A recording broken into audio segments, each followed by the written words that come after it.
Dear students, good evening to everyone.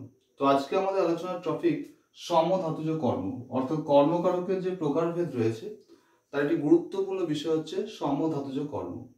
তো সমধাতুজ কর্ম কি, তার উদাহরণই বা কি, তো এটাই মূলত আমাদের আলোচনার টপিক আজকে।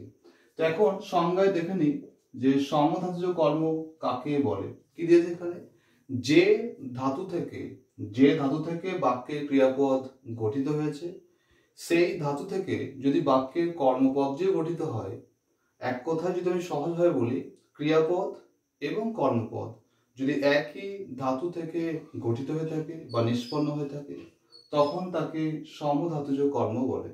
যেমন একটা এক্সাম্পলের সাহায্যে আমরা বিষয়টা বুঝে নেব। যদি বলি এখানে শ্রেয়া কি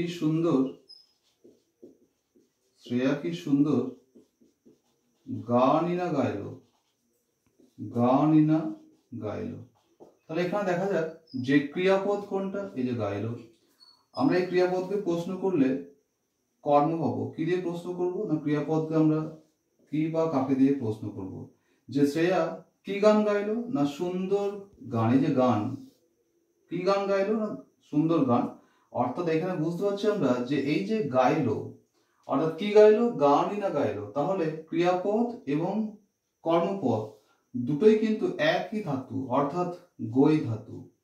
অর্থাৎ কি, যে এখানে গাইলো এই ক্রিয়াপদটিও কিন্তু গই ধাতু, একইভাবে এই কর্মপদটিও কিন্তু গই ধাতু।